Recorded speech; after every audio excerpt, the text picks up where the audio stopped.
Hola a todos, bienvenidos a Entrevistas El Espectador. Hoy nos acompaña la doctora Ángela María Buitrago. Ella es la nueva ministra de Justicia desde hace un mes y bueno, estamos justo en la etapa medular del gobierno de Gustavo Petro y es quizás uno de los momentos clave para empezar a impulsar esas reformas con las que esta administración quiere darle un impulso a la justicia, renovarla y como hablamos en los meses pasados, quizás quitarle muchas talanqueras con las que venía. Entonces, bueno, qué mejor fuente que la nueva ministra de Justicia. ¿Cómo está? Un gusto, ¿cómo está? Todo muy bien por acá y bueno, empecemos justamente por ello. Hemos tenido un mes muy trajinante, pero ¿qué le ha pedido el presidente a usted en específico y que nos pudiera contar sobre el ministerio? ¿Qué le ha solicitado en específico? Yo creo que dentro del marco en particular, lo que ha pedido a todos los ministros es que se cumpla con el marco de paz, que se cumpla con el Plan Nacional del Desarrollo y que se cumpla con todo lo que significa estructurar los proyectos que generen humanización y vida en Colombia. Creo que esa es una directriz general. No ha habido una orientación específica, por lo menos conmigo, y desde ese punto de vista es cumplir todas las expectativas que se tienen en torno a un proyecto que se ha consolidado sobre lo social, el territorio, la vida en particular de los colombianos. Y digamos, ese discurso que ha venido trayendo después ya desde hace 2 años está en un punto clave, ¿no? Porque ahora mismo pareciera que el ministerio estuvo comprometido por muchos meses con muchas iniciativas legislativas. Le pidió un empujoncito ya a la erradicación de proyectos como tal. No, la verdad simplemente preguntó si estaban listos los proyectos, yo le contesté que no, y el tema en particular es que hay otros proyectos que sí ya están listos, como el proyecto de la ley agraria, que es iniciativa de la cartera de Agricultura, que coadyuva y acompaña al Ministerio de Justicia. Ese se va a presentar próximamente. Se han presentado muchos proyectos de justicia, como tiene que ver el de la estatutaria de Agricultura, el tema particular de la reforma laboral, de la pensional, todas esas son justicia, porque tocan aspectos fundamentales en torno a los elementos que tienen que ver con acceso, garantías, procedimientos. Pero obviamente también en el marco del Ministerio de Justicia hay unos proyectos que se están impulsando en compañía también de la Fiscalía, de la Corte, del Consejo Superior de la Judicatura, que están dando los pasos finales para poder ser presentados, porque el consenso para mí es fundamental. La articulación también significa poder acompañar iniciativas, poder proponer y que las demás personas conozcan las iniciativas y opinen. Y desde ese punto de vista hay algunos elementos bien importantes que tienen que ver con proyectos de justicia interseccional, justicia de lo que se llama justicia familiar, que tienen que ver con reformas al Código Procesal Penal, reformas en términos también del sustancial y del carcelario. La idea es aprovechar este primer semestre o de legislatura, que es el segundo del año, pero que significa poder radicar en este semestre todos esos proyectos. Claro, usted nos los dice así y ahí uno empieza a darse cuenta, digamos, para las personas que no son tan cercanas al sector justicia, que es un sector bastante amplio y nosotros tenemos un listado que va desde lo penal, lo laboral, medicina legal, y yo por eso quiero que en esta conversación vayamos como por partes y empezando por esta renovación de las nuevas carteras y empezó con una idea de constituyente y nosotros sabemos que cualquier intento por el legislativo podría empezar por el Ministerio de Justicia que plantee esa primera idea. ¿Eso usted lo tiene entre sus planes del semestre? No, y yo creo que ya queda bastante claro el tema de la constituyente, incluso el ministro Cristo ha sido bastante frontal en el tema en particular. Consideramos que la mención a una reforma o a una reforma de la Constitución es imposible y ahora el tema desde el punto de vista de lo que ha dicho el mismo presidente también significa es mirar los elementos que podrían aglutinar también a la sociedad en busca de mejoras para no solamente acceso a la justicia, sino derechos sociales y derechos en general. Ministra, también en ese trabajo de buscar las nuevas normas para Colombia bajo la perspectiva del gobierno de Gustavo Petro, está el marco de la paz total, ¿no? Y también entra el Ministerio de Justicia a jugar un papel muy importante porque es básicamente la encargada de presentar ese piso jurídico sobre el cual las conversaciones pues van a tener un norte, ¿no? Y mucho se habló de una ley de punto final y esa categoría, digamos, ¿cómo podríamos aterrizarla? ¿Ustedes creen que eso es posible y han pensado en impulsarla de alguna manera? Bueno, hay una cosa que es importante también contarles y es que el marco de la paz es un marco constitucional. Corresponde a una decisión de hace muchos años que nunca se implementó de debida manera, que al contrario, se atrasó 6 años, que hasta ahora empieza a implementarse desde el punto de vista del cumplimiento de un marco constitucional, que eso implica generar también propuestas en cumplimiento de ese marco de paz, que entre otras, si tú te acuerdas, eso inicia en el 2017, 2018, y sobre esos supuestos la idea es hacer compatible al sistema jurídico con un marco de paz que no estaba vigente cuando nacieron muchas normas. Cuando tú hablas de un punto final, el tema es un punto final ¿para qué? Y entonces tú sabes que hay justicia ordinaria, justicia transicional, hay 2 sistemas de justicia transicional, justicia y paz y jurisdicción especial para la paz, que son marcos especiales donde desde el 2005 se empezó a diseñar la forma de acoger grupos al margen de la ley. Y desde ese punto de vista, la primera experiencia es bajo una administración presidencial anterior, en el año 2005, tiene que ver con todo el paramilitarismo de Colombia. En esa ley, que era la 975, se acogió también guerrilla, y desde ese punto de vista, la jurisdicción especial, que era transicional, que es de justicia y paz, tiene una órbita especial dentro de la Fiscalía y con los tribunales especiales para justicia y paz. Cuando hablamos de punto final, que yo quisiera entender que es punto final para muchos, porque a veces la pregunta es si vamos a acabar con esa justicia transicional, si lo que vamos a ver es un término definido de esa justicia transicional. Yo diría que tanto justicia y paz como la jurisdicción especial para la paz, que se construye en el proceso y en el marco de paz, que significa acoger a la FARC en particular, pues lo que tiene es un marco temporal. Justicia y paz dura 20 años, cumple el año entrante sus 20 años. Jurisdicción especial para la paz tenía un marco temporal, son 10 años, y sobre esos elementos lleva 6 o 7, si mi memoria no me falla, quedarían 3. Pero el tema, más que ponerle punto final a esas jurisdicciones, es entender si con eso se logra la paz frente a un Estado con conflicto armado interno y con existencia de múltiples grupos que están ocupando en este momento los territorios. El presidente lo ha dicho, el ministro de Defensa lo ha dicho, el ministro del Interior lo ha dicho y la ministra de Justicia ha reiterado elementos particulares sobre el tema de cómo han crecido estos grupos, de cómo desde un primer momento y desde el tema del cumplimiento del marco de paz, es decir, desde el 2016 han ido en incremento estos grupos. Esto no es de los 2 últimos años. Estos son grupos que tienen un establecimiento claro en la sociedad colombiana y que aquí es donde decimos que si el marco de paz es sentarse a lograr la paz en Colombia, pues tocaría mirar quiénes están dispuestos, primer punto, 2, cómo, y tercero, hasta dónde está dispuesta también la sociedad en este contexto. Claro, ministra, perdóneme la interrumpo, porque usted toca un tema muy importante y es el tema de cómo abordamos la paz con estos grupos. Llevamos 2 años ya de conversaciones desde todas las orillas con grupos políticos, no políticos, y muchos de los expertos criticaban que el gobierno adelantaba estas conversaciones, pero no teníamos reglas del juego claras, aunque se plantearon hace muchos meses, nunca se llegaron a proponer como una ley como tal.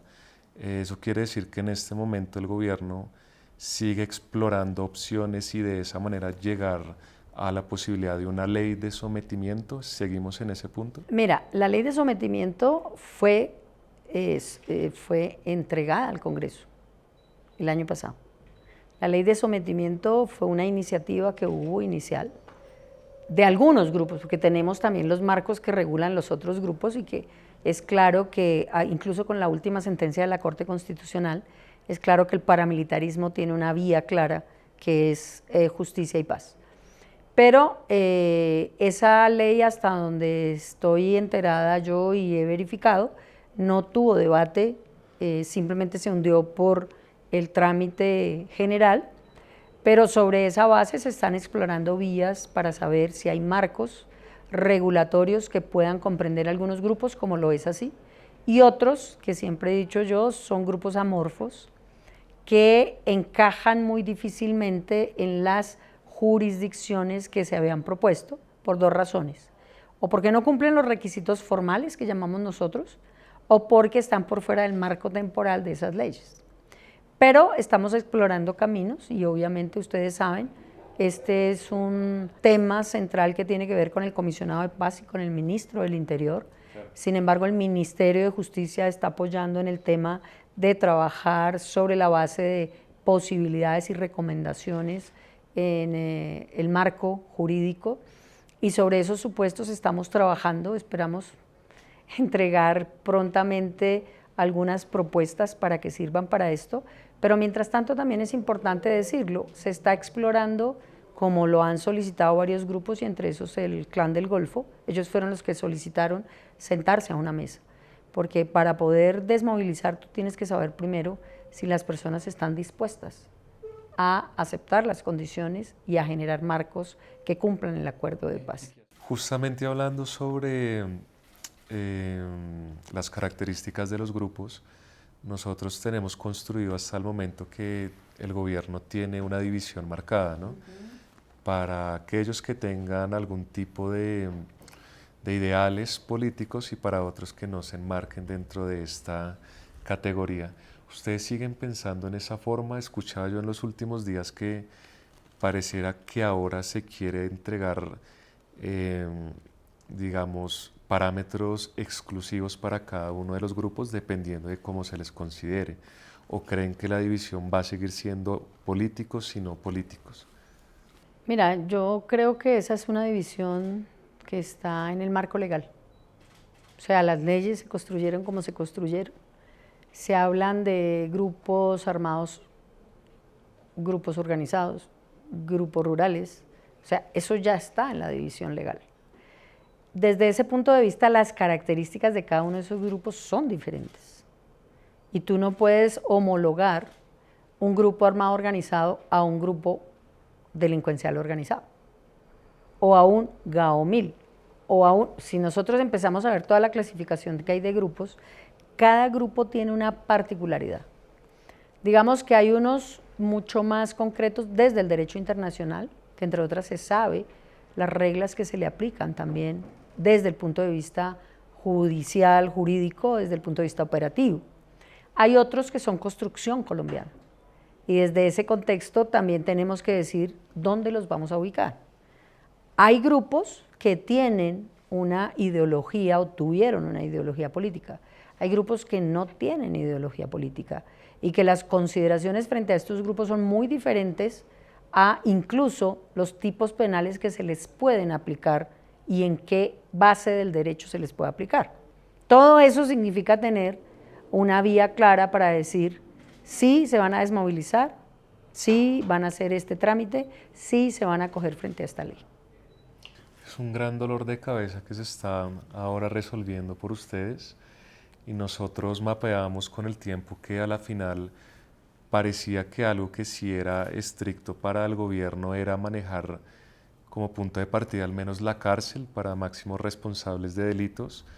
Eso sigue siendo así. Al menos tendremos la noción de que habrá cárcel para que aquellos que se acojan y sean máximos responsables, digamos, tengan un castigo punitivo. En justicia transicional lo que se ha dicho es, hay que pensar en que lo que se quiere lograr es la paz, y a través de ese proceso incluso ustedes ven cómo en la época de Juan Manuel Santos se discutía el tema de si había o no sanción punitiva, es decir, si había cárcel o no, y se llegó al acuerdo de que sí, se trabaja sobre un mínimo también de 8 años, para las personas que acepten, los comparecientes que se desmovilicen. Pero también hay una sala de 20 años en la Jurisdicción Especial para la Paz para las personas que no aceptan. Es que esto no es fácil. Es decir, trabajar sobre la base de la complejidad del conflicto, la violencia, el número de grupos, la forma como se tiene que trabajar desde la legislación, la forma de derecho que tienes que aplicar. No es lo mismo trabajar con un delincuente ordinario que con una persona que está dentro de un sistema transicional. Entonces, cuando a mí me hablan de punibilidad, uno tiene que ser consciente de que estos marcos se han creado transicionalmente para generar una serie de procesos que permiten que el sujeto comparezca a la justicia y sea él el que diga qué hizo. Ministra, ya que estamos tocando tema cárceles, porque nosotros haciendo cuentas, entonces habría que trasladar unas personas a las prisiones, pero a las prisiones no les cabe una sola persona más. Y en los centros de detención transitoria, que se supone que son de horas y que son para sindicados, pues tenemos personas meses enteros y hasta años, y personas condenadas también. Y eso se lo menciono porque ese es un grave problema que está desde 1998, que el Ministerio de Justicia debe solucionar por orden constitucional, y que toda esa responsabilidad recae pues, en los proyectos del Ministerio. Entonces, ¿qué se viene en materia de política penitenciaria? Deshacinamiento parece ser como el norte, pero ¿qué en específico nos trae? Yo creo que hay que pensar en 3 niveles en el tema penitenciario y carcelario. Primero, así como lo dijiste, el hacinamiento es histórico. Eso no se soluciona de la noche a la mañana. Pero la función legislativa es punitivista a morir. Entonces, tú puedes lograr liberar algunas personas o liberar algunos centros carcelarios de población, pero salen más proyectos punitivistas que prohíben la libertad. Ese es un punto bien interesante. El derecho penal en Colombia parece que solucionará todo, y no es así. Lo segundo, hay que impulsar, sin lugar a dudas, hay personas que sí tienen que estar en un centro carcelario por razones de política criminal. 2, es un tema también de un sistema que adoptó Colombia. O sea, Colombia dice hay pena de prisión y la pena de prisión se tiene que cumplir, con unas racionalidades que tiene el propio sistema. Pero 3, también, digamos, se está generando y esperamos entregar en el 2025 otros centros carcelarios. Pero no podemos construir y volver a Colombia un centro carcelario. Entonces, los centros transitorios, por ejemplo, no son obligación del IMPEC, ni del USPEC, ni del Ministerio. Los centros transitorios, por la Ley 22, son obligatorios de manejo de las alcaldías que desde hace 3 años no cumplen con su función. Pero para mí la parte más importante no es la infraestructura, es la realidad de un ser humano que está detenido en condiciones infrahumanas y que además tiene una serie de obligaciones del Estado, pero sobre todo de la necesidad de entender que ese condenado, esa persona que está ahí tiene derecho a resocializarse, tiene derecho a aprender. El tema de la capacitación en sistema carcelario ha sido bien interesante. Estamos generando el 50% más o menos de oferta educacional. La mayoría de detenidos no tienen primaria, bachillerato. Se está generando la posibilidad incluso de hacer no solamente primaria y bachillerato, sino las pruebas del IFEX para que puedan salir con una formación. Pero ese tema cárceles también toca un punto clave en esta cascada de reformas que parece que se vienen, y es que la idea también que se ha cocinado desde hace tiempo es que las personas no lleguen de una manera tan rápida a la cárcel, y eso se genera haciendo ajustes a los códigos penales y de procedimiento penal. Entonces hemos conocido nosotros en El Espectador algunos borradores, algunos de ellos incluyen bajar penas, reducir algunos tipos de procesos que no le permitan a algunos procesados llegar a la cárcel. Digamos, ¿cuáles son esos 5 puntos importantes que tú crees que se va a manejar para que las personas no lleguen tanto a la cárcel? Bueno, yo recuerdo un ministro que pasó para acá, que es el doctor Yesid Reyes. El doctor Yesid planteó y aprobaron una ley que la regla era la libertad. Y la fueron cercenando poco a poco hasta que se convirtió en la excepción. Entonces, el tema también es preparar a una sociedad para entender que no todo tiene que ser carcelario, que no todo se logra dentro de la cárcel. Y 3, que lo que tenemos claramente es que ver que el derecho penal no soluciona los problemas de abandono histórico del Estado. Claro. Entonces, hay muchas cosas que uno tiene que comprender desde ese punto de vista y obviamente la racionalidad en la pena, que no es un elemento que se estudie. O sea, aquí le ponen 20 como le ponen 40 años. Te voy a contar la historia del secuestro. Cuando secuestran a un personaje que ustedes recordarán muy bien, subieron la pena del secuestro y la pena era más alta que el delito de homicidio. Tenía 60 años el secuestro y 40 el homicidio. Cuando alguien dice, ¿y por qué le pusieron 60? Ah, no, porque es que cuando secuestraron a este señor fue trágico. Pero ¿cuál es la racionalidad de los 60 años si el delito más grave es quitar la vida a una persona? Entonces volvieron al orden y bajaron la pena del secuestro. Pero nosotros estamos acostumbrados a que subir la pena soluciona el tema y no es así. ¿Cómo preparamos a una sociedad para eso? Yo creo que dialogando con la sociedad y mostrándole las realidades desde el sistema. Yo lo digo siempre, o sea, si nosotros miramos el tema de impunidad, el tema de congestión laboral, el tema de imposibilidad de procesar todos los delitos, pues también hay que racionalizar y decir qué es más efectivo para esa persona, que le atienda todo lo que le causó o que espere unos 10 años para que o prescriba o termine el proceso con absolución. Ministra, usted tocaba pues puntos que son de una discusión nacional bien complicada y es poner en la mesa temas difíciles a los que hay que, pareciera que tocara preparar a la sociedad.